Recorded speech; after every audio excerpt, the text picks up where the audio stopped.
పిలవాలా? మనం మన ఇంట్లో జరిగేటువంటి శుభకార్యాలకి మన బంధువుల ఇళ్ళకి వెళ్ళి ఆ ఇంట్లో ఉన్నటువంటి ముత్తైదువులకు కుంకుమ బొట్టు పెట్టి, అమ్మా మా ఇంట్లో పలానా శుభకార్యం చేసుకుంటున్నాము, బంధు మిత్ర సపరివార సమేతంగా మా ఇంట్లో జరిగేటువంటి శుభకార్యానికి వచ్చేసి మమ్మల్ని ఆశీర్వదించి మా ఆతిథ్యం స్వీకరించండి అని మన ఇంట్లో మనం చేసుకునేటువంటి చిన్న చిన్న శుభకార్యాలకు కూడా బంధువుల ఇళ్ళకి వెళ్ళి వాళ్ళని పిలుస్తాం కదా. మరి ఇక్కడ ఇంత వైభవంగా జరుగుతున్నటువంటి లక్ష మల్లెపూల పూజకి ఈ శ్రీమాత్రే నమః అనేటువంటి పదానికి అర్థం, ఈ శ్రీమాత్రే నమః అనేటువంటి పదాన్ని గనక స్మరణ చేసుకుంటూ ఉంటే మహాకాళి అమ్మవారి అనుగ్రహం కలుగుతుంది. తద్వారా మనకున్నటువంటి సకల విధాలైనటువంటి భయాలన్నీ కూడా తొలగిపోతాయి. మహాలక్ష్మి అమ్మవారి అనుగ్రహం కలుగుతుంది. తద్వారా ఆర్థిక బాధలు, ఆర్థిక సమస్యలు, రుణ బాధలు, రుణపరమైనటువంటి సమస్యల నుండి బయటపడతాం. మహాసరస్వతి అమ్మవారి యొక్క అనుగ్రహం కలుగుతుంది. తద్వారా పరిపూర్ణమైనటువంటి విద్య, ప్రజ్ఞా పాఠవాలు, బుద్ధి కుశలత పెరుగుతుంది. ఒక్క నామాన్ని పలికితే ఎన్ని ఉపయోగాలు ఉన్నాయో చూడండి. పలుకుతారా పూజ అయిపోయేంత వరకు ఆ నామాన్ని?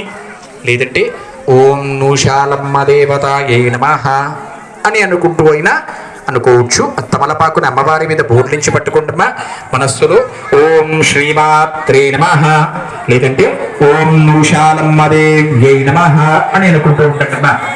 ఓం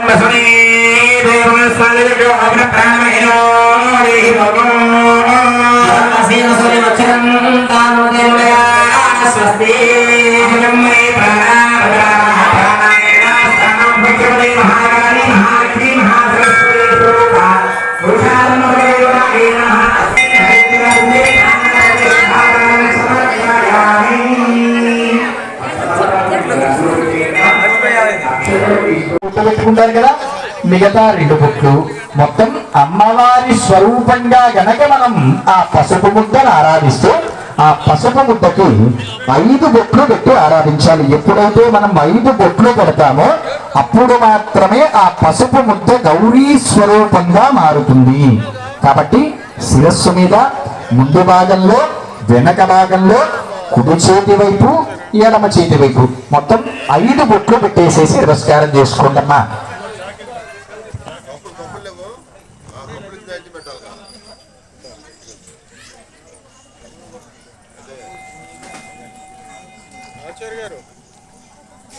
నమస్తే సార్.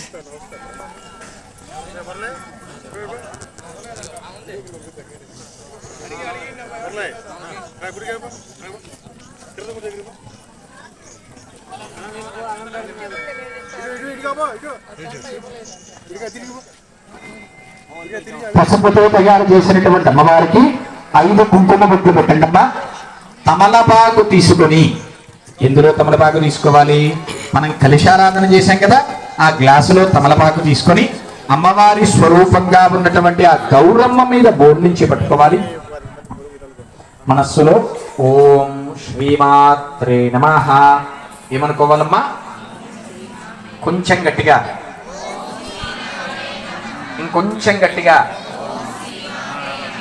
అంటే మహాకాళి, మహాలక్ష్మి, మహాసరస్వతి ఈ ముగ్గురమ్మల శక్తి